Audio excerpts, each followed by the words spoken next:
Hey, you're listening to the Smoke Meat Podcast. I'm your host, Brad Pittman. Smoke Meat's brought to you by Joe's Underground at the corner of 8th and Broad in Augusta, Georgia, in the bottom of the Lamar Building. Oh man, I love going to Joe's, especially around the holidays. You know, you get to go in there, you meet new friends, you get to hang out with your old friends. Jeremy and the gang always make you feel like you're at home every time you come in, from the first time to every time. So just remember, everybody, I goes to Joe's, and so should you. That's Joe's Underground at the corner of 8th and Broad in Augusta, Georgia, in the bottom of the Lamar Building. Also, any cooking needs you have, any restaurant needs you have, go down to WW Restaurant Equipment at 1894 Moose Club Road in Thompson, Georgia, and see Blake Harrison. Oh man, Blake can hook you up with anything you need, from spoons to everything you need to build a restaurant from the ground up. Oh man, he's got ice machines. They service ice machines. If you've killed a deer this year, instead of taking it, paying somebody to process it, not knowing what you're getting back, he's got slicers, cubers, grinders, you name it, he's got it, so you can process your own deer. You know what's in it, you know exactly it's your meat, you know exactly how much you're supposed to have, and it just helps you become closer. So go on down and see Blake at 1894 Moose Club Road, or give him a call, 706-595-9511. That's WW Restaurant Equipment in Thompson, Georgia. Also, we are sponsored by the 4 Points Trading Company. Oh man, I just got my big box of holiday candles in from them, and oh my god, the studio is smelling great.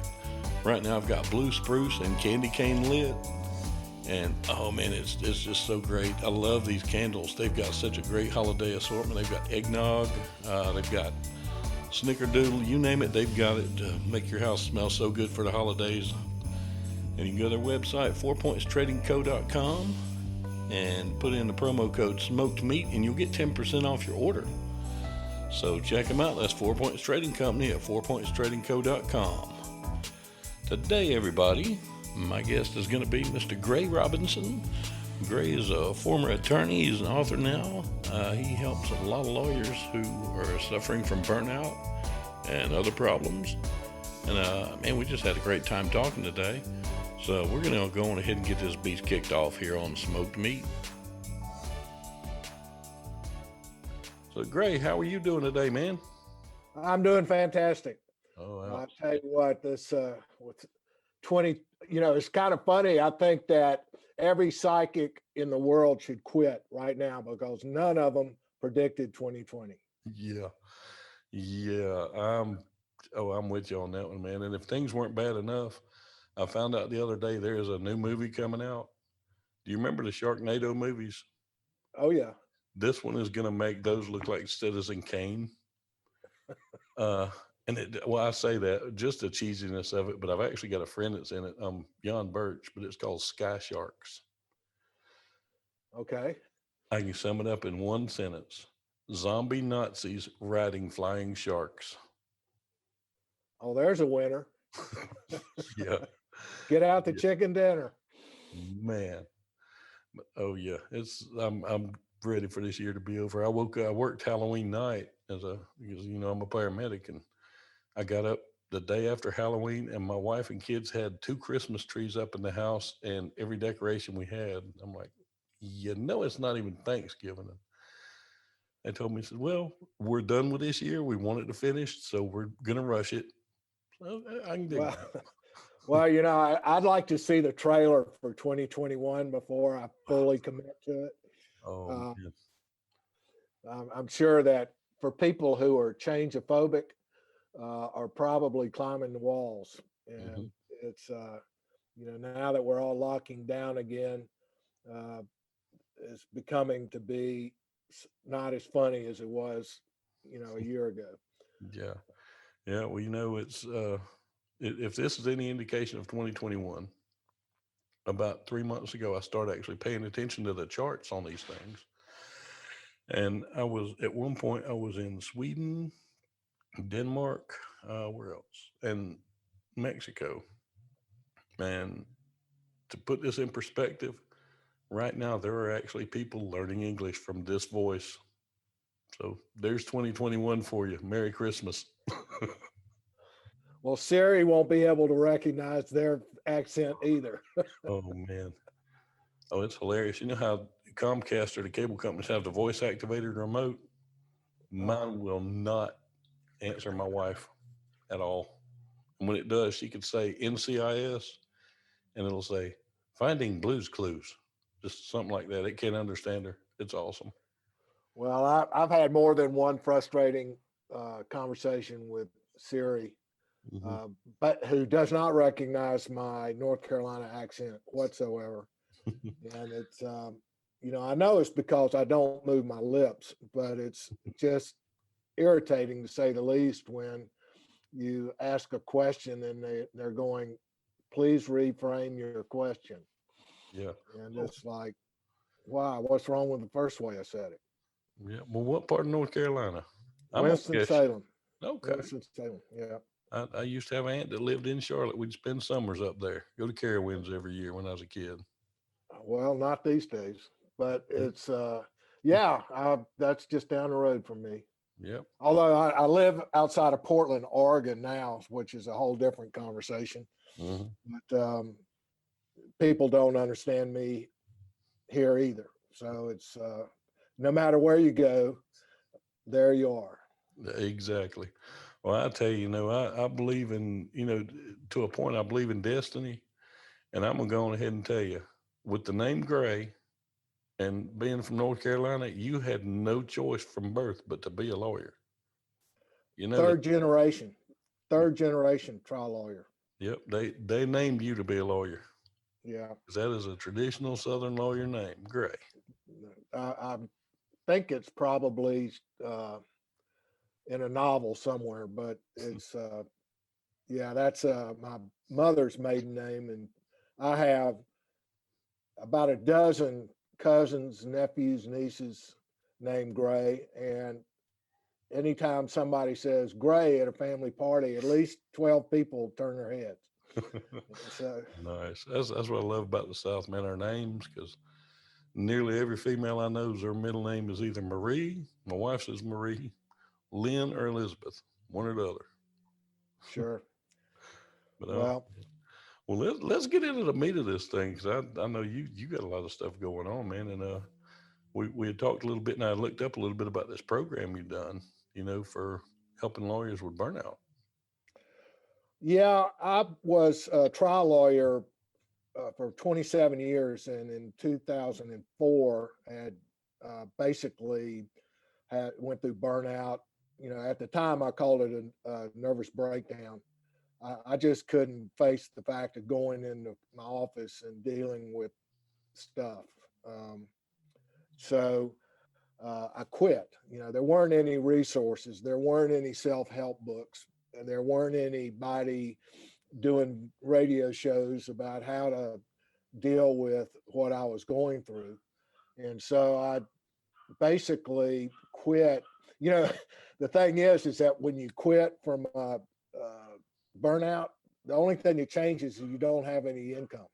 Yeah. Uh, so I decided I was going to get to the bottom of this and find out what in the world happened to me because it felt like I was blindsided by a school bus. And so I went, got into healing. I got into uh, meditation. I got into Eastern philosophy. I went to India. I went around the world a number of times trying to find out what in the world happened to me because I feel like, I wasn't stupid. I wasn't misinformed. Something happened to me that I could not explain. And so I wanted an answer to what in the world happened to me. So it took me about 10 years before I finally got a handle on and got my arms around what happens to lawyers who have practiced law for a while and all of a sudden it just isn't fun anymore. We're waking up and we're exhausted and we're irritable and we're not much fun to be around. And our wives or husbands or partners are looking at us like, what in the world, did you step on? Yeah. And you need to change your attitude.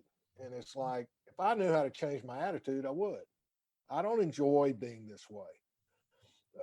I don't enjoy feeling like everybody's shooting a rifle at me because I was sitting there and I felt like I had to fight obviously I had to fight the opposition, but I also had to fight the judge. I also had to fight my partners, and I had to fight my clients. And so I guess that may give you an insight about where my mind was going, is that I thought everything was a fight. Yeah. So, but I was a really good fighter, and I was real. Here's the ironic thing, was that I was really good at what I did, and I was making a lot of money, which probably made the suffering more uh, tasty for a long time. But eventually, even the money didn't make any difference. Yeah. Um, Yeah. They call that the velvet noose. oh, I like that. I'm going to Yep. steal Yep. that. So, having my senior partner was my father, and I had a brother who was a partner.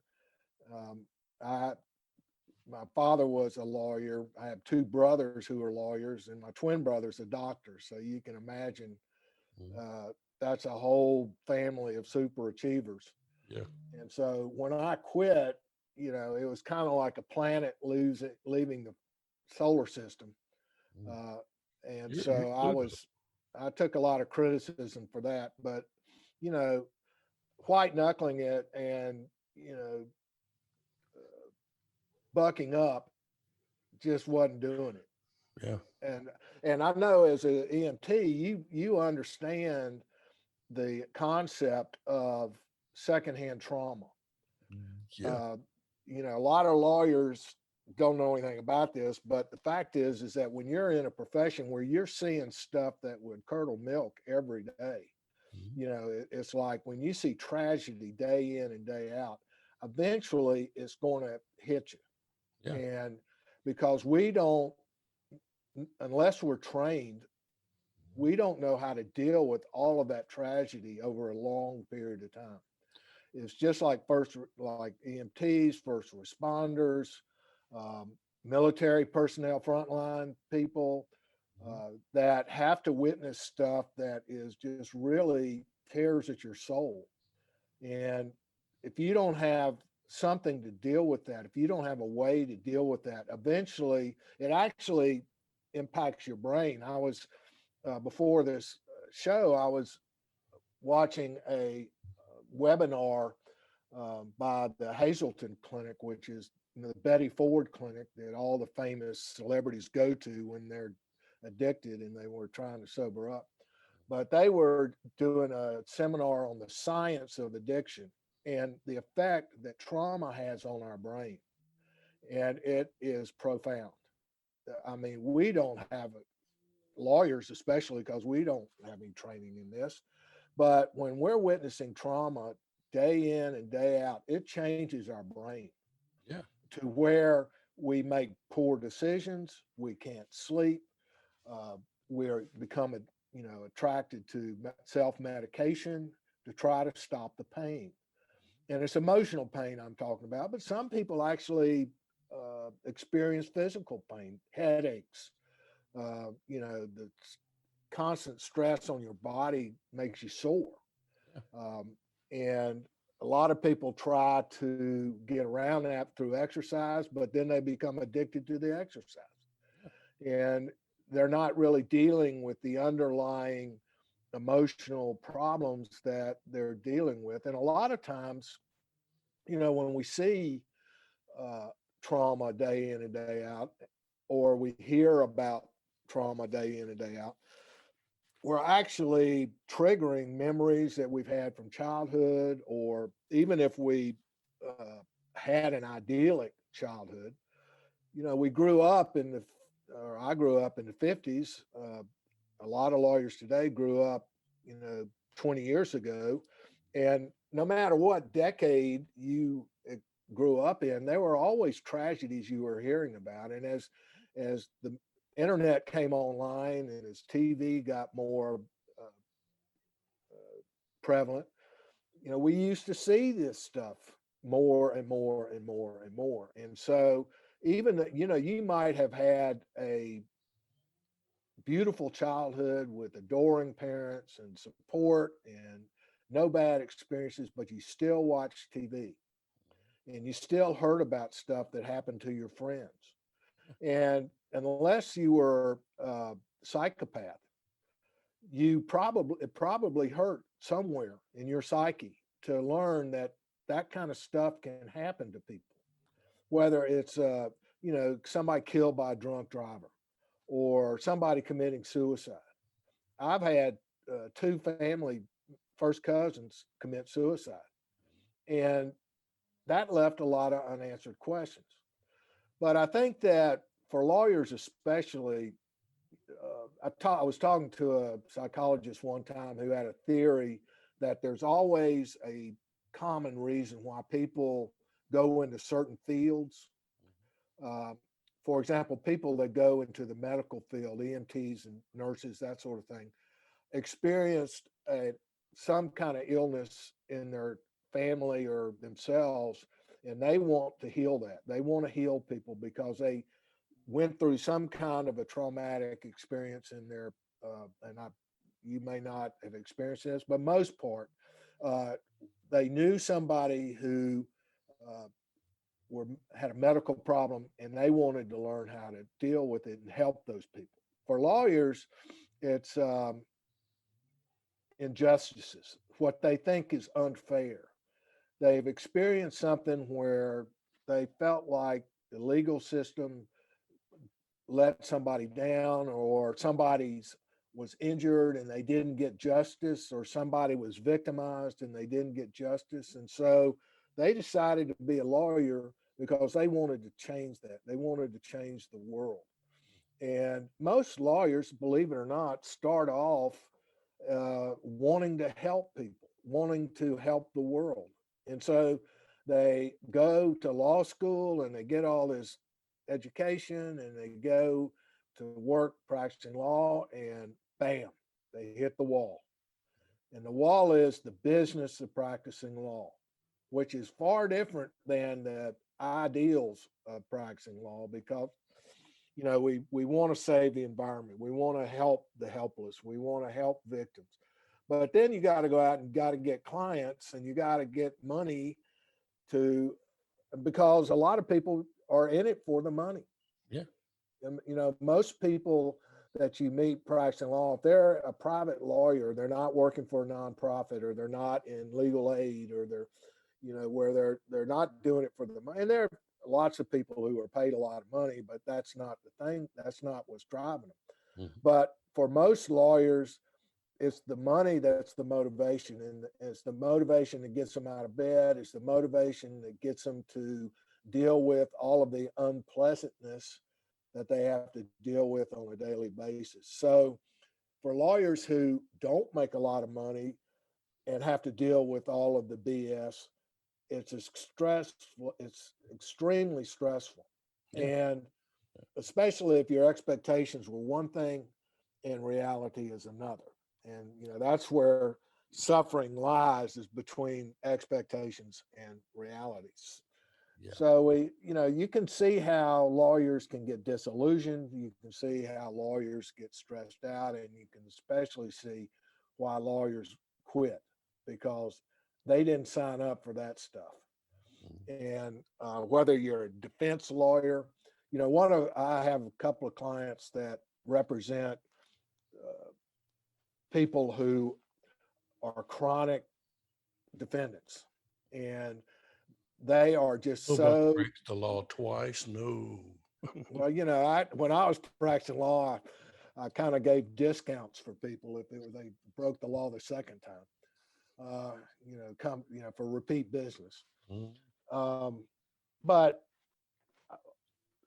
even though I tried to put the best face on it I could, I tried to envisioning myself as being a knight in shining armor who's there to hold their hand and help them get through the legal system and be treated as fairly as possible. But still, if my expectations weren't met or their expectations weren't met, then I felt like I'd done something wrong. Yeah. And that's not helpful. Yeah. I also suffer from a disease I call it a disease. It's actually an emotional problem. It's called perfectionism. And anybody that thinks that making a mistake is failure suffers from perfectionism. Mhm. And a lot of lawyers are just trained perfectionists because look at what they've had to go through. They've had to be the top of their class in high school in order to get into a good college. Mhm. They had to be the top of their class in law school in college in order to get into a good law school. And then they had to be the top of their class in law school in order to get a good job after law school. So, you know, a C plus just doesn't hunt in the legal world. Yeah. You have to be an A student or whatever the equivalent is, the top of your class. I went to a law school that didn't give A's, so you tried to be a B student Mhm. and graduated at the top of your class. And so you're always striving to be the best, and being human is not allowed. You can't make a mistake. You can't go to sleep at the wheel. You can't do anything but 110%. Yeah. And if you don't have ways to balance that, then you're going to run into trouble. Yeah. And everybody thinks that, you know, PTSD or, burnout or anything like that is just caused by one big event, and for me, 5 years ago, I had two strokes, and that helped bring out my PTSD. I'm the poster child for that. And I tell everybody it's not one big event. Over 30 years, everything is a drop in that bucket.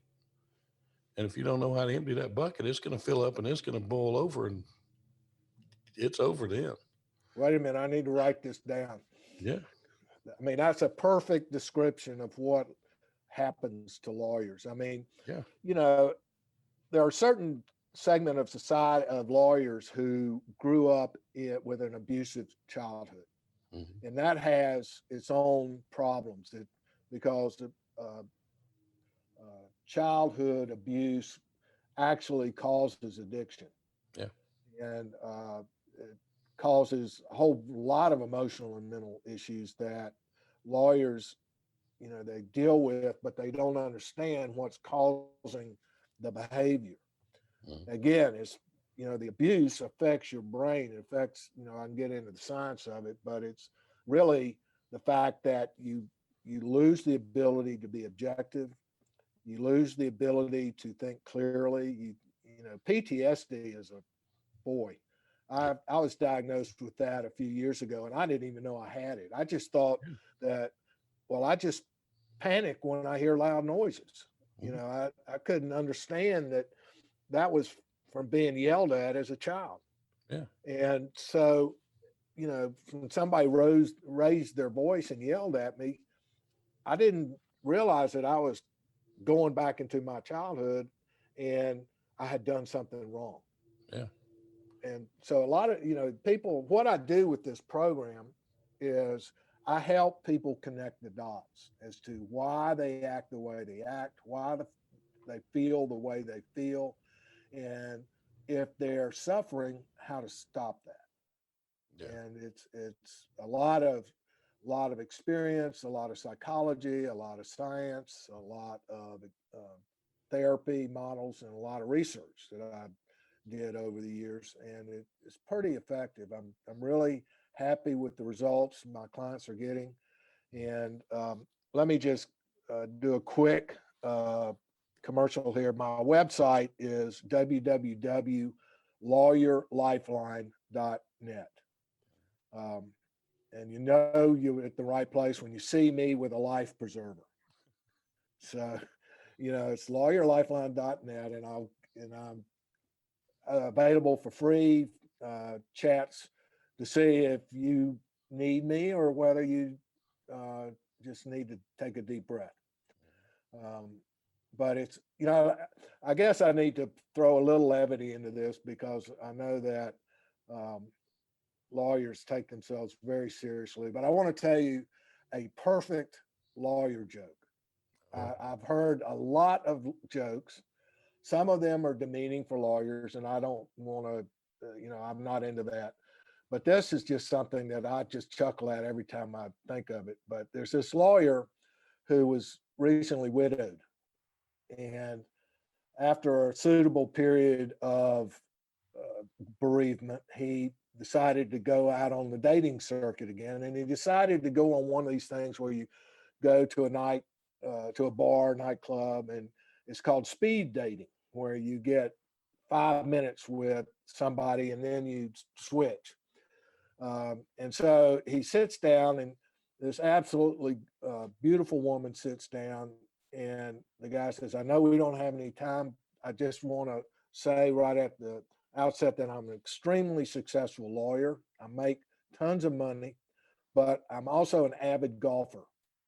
And I will practice 3 times a week. I go play on Saturday and Sunday.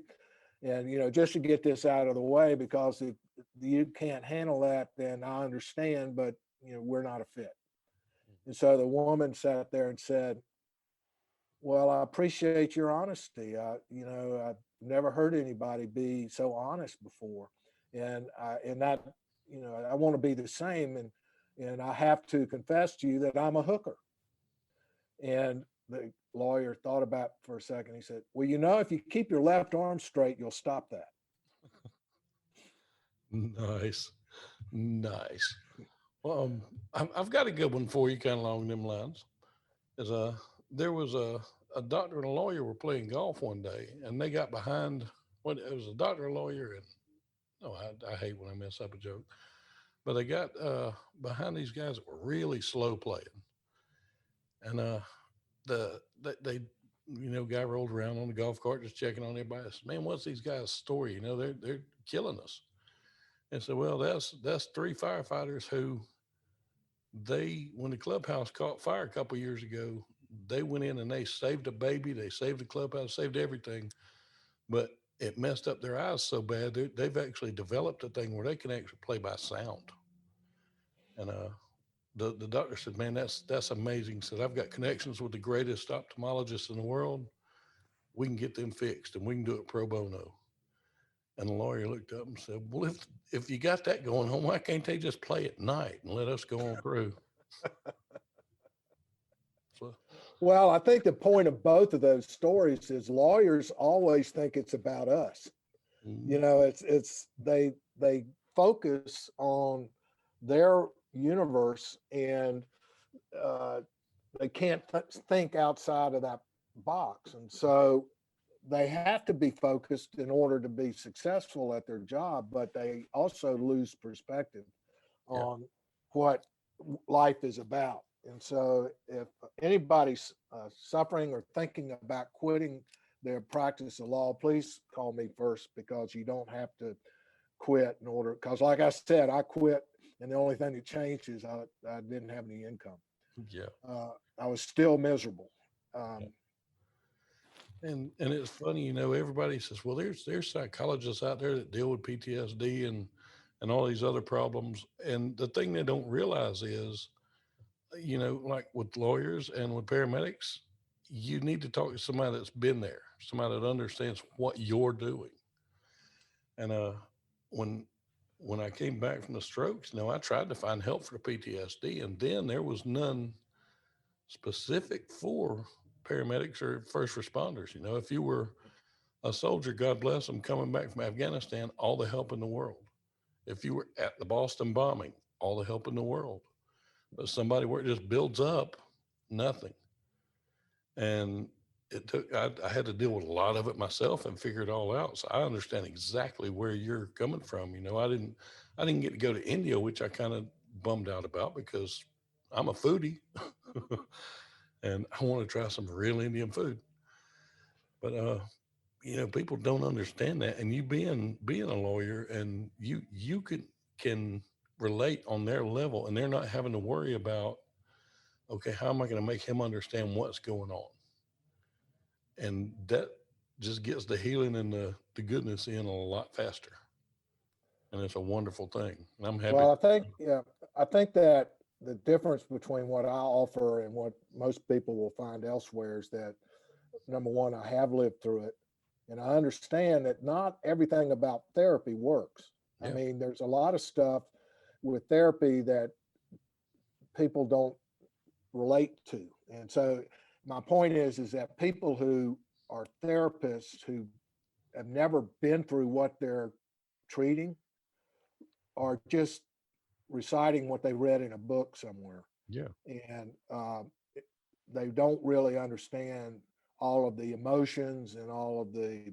mental stuff that lawyers go through. Now, again, I'm not saying that this only works for lawyers. It works for everything. Everybody works because stress is stress. It doesn't matter if you're a lawyer or what you are, Yeah. but it's a large part is the mind, the psyche, the Mhm. our operating, put it in computer terms, which is so relevant, is our operating system Mhm. uh, is probably not the best operating system available. Yeah. And Still so in. I give people upgrades that make what they do easy and fun. Yeah. And people are always calling me and uh, telling me how much it has changed their lives and how much they appreciate what I've done and how grateful they are they found me. So um, the thing is that you don't have to suffer. People, most lawyers think that if they're not suffering, they're doing it wrong. Yeah. If they're not working 24 hours a day, 7 days a week, then they're not going to be successful. Yeah. And that's just a lie that people tell themselves to, they think that's what they have to do to succeed. And it's not. In fact, it's the exact opposite. It's guaranteed to failure. Mhm. And one day you're going to wake up and you're going to be like me and you're going to say, there is no way that I'm going into the office today. I just can't take it anymore. Yeah. And When so, I actually decided to get out of medicine for a while, and I cooked. I became a cook. Um, and it's funny because while I loved cooking, and I still love to cook, I'm almost 300 pounds. It's kind of obvious I like to cook. But there's things that you're built to do. You were built to be a lawyer. You were built to help people, and I was built to be a paramedic, and I wasn't happy cooking because of that. And yeah. you gotta be true to yourself, and a lot of times, it's hard.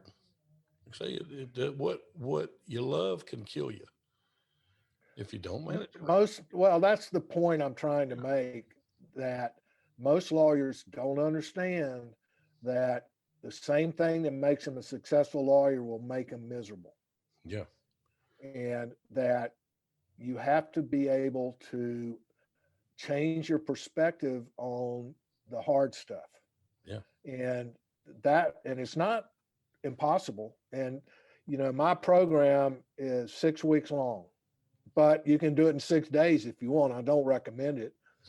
Uh, it's kind of like losing weight. You can lose 100 pounds in 6 days, but I wouldn't recommend it. yeah, Uh, it's easier to do it a little bit at a time. And so when you can do it and integrate it, assimilate it, understand it, then it starts making sense, because I'm not going to do anything that doesn't make sense to me. yeah, And um, obviously, it makes sense to a lot of other people because they certainly are benefiting. yeah. That's a wonderful thing, man. And I'm happy that you're doing something that can help people because everybody you got so many tearing everybody down right now, and doing something that helps people is awesome because I mean it's just what we need. Well, I think everybody just needs to take a deep breath and just remember that uh, probably I'll kind of give a glancing blow to current events, Hmm. that every 4 years we elect somebody we don't like. Hmm. And, I don't care. You may like them, but next 4 years, it's probably going to be somebody you don't like, because we kind of go back. It's like a wave.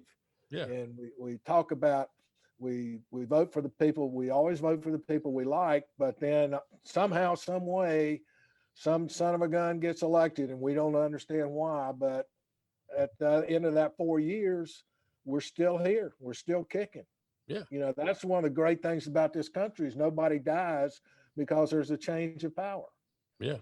Uh, some people get richer and some people get poor, but that's always going to happen. The rich get richer, always, always, always. The trick is to feel rich. Yeah. Because I know lots of people who have uh, 10, 20, 30, $50 million in the bank, and they're so stressed out that they're going to be broke that you'd think that they were insane, and they are a little bit. I call it the Midas curse, Mm-hmm. because if you remember the story, Midas was obsessed with gold, and he helped a god out, a Greek god, and the Greek god gave him the gift of turning everything into the gold. And he thought that was great until he hugged his daughter Yeah. and turned his daughter into gold. And then, that's the metaphor of life, is that if all you're focused on is money, eventually you're going to lose something you love. Yeah. And so I teach people how to avoid that. Yeah. And, I'm not allergic to money by no stretch. Those people with all that money, if they want to get rid of some of their stress, I'll text you my address. There you go. Um, I've got my bank account uh, posted on my website. Anybody decides they've got too much money, please come to me. I can help you with exactly. that. We're helpers. We're givers. We're yeah. But it's funny. When I was young, that was my main goal. I wanted money. Period. I wanted rich. And I've found out over the years, like I say, money ain't everything. It helps a whole lot. Excuse me. But like this show, I don't monetize it. I have three sponsors, but it's three that I wanted to have, and I don't do the pay per click thing. Uh, they paid me a little fee. My first sponsor actually bought my first round of gear to do this show with, and they're on my shows now. And to me, it just keeps it fun. If I had to, every 10 minutes mention, okay, we're sponsored by Joe's Soap Company today. Tell me, Greg, do you use soap? That would be aggravating, and it would take so much of the fun out of this. I do this to wash my day off, and Well, I think that is so true about everything in life, but especially what I do, because whatever, I've studied a lot about Buddhism mm, and Eastern philosophy, and their thing is that whatever you desire will eventually make you suffer. yeah, And whether it's sex or money or clothes or physical things, if you desire it, you will never have enough. yeah, Um, if you desire a large bank account and you get $10 million, well, you'll want 20. mm, And you get to 20, you'll want 30. And so you're always, and the thing people don't understand is there's an addiction to desire. yeah, And because what happens, when we want something that and we work hard for it, it causes an adrenaline rush. And a lot of lawyers I know and a lot of other people I know are addicted to that adrenaline rush. mm, And so they either keep raising the bar or they change the bar yeah, so that they're always want something they don't have. And that always keeps that cycle of adrenaline going. And quite frankly, it's that adrenaline rush that causes the burnout. yeah, yeah. You're talking about Buddhism. I do have a Buddhist joke for you. All right. Did you hear about the Zen Buddhist that walked up to the hot dog vendor and said, "Make me one with everything"? Yep. Well, Gray, I tell you, man, let all my people know exactly where they can find you. All right. Like I said, it's www.lawyerlifeline.net. Mhm. Um, and I'm on, uh, you can find me on the internet. You can find me on Lawyer Lifeline on Facebook, on Instagram, on LinkedIn. It's kind of hard to avoid, but Mhm. just remember that you do not have to suffer. And just imagine what your life would be like if you had fun. If everything was possible and you were having fun and you woke up every day wanting to go do what you do. Yeah. Yeah. Well, man, I appreciate you coming on here. You know, you're welcome on here anytime. I mean, hell, if you want to call and talk about the Braves score, I don't care. I'm easy. I'm a Well, we'll talk. I used to be a chef myself. I had a restaurant for 3 years in Raleigh, North Carolina. nice. So I know what it's like to uh, clean pans. Hmm. Yep. Yeah, and my kids have learned too because my best friend owns a restaurant supply place. As a matter of fact, he's one of my sponsors, and half of what we cook with is commercial stuff. I mean, we don't just use a cookie sheet; we use a one from Subway, or You're right. yeah, I don't use a casserole dish; I use a hotel pan. There you go. So they Well, it's a poor workman that blames his tool, but it makes it so much easier when you got the right one, doesn't it? de- definitely, definitely, man. Like I say, I appreciate you coming on here. I've had a Well, blast. I enjoyed it, Brad. Yeah. Uh,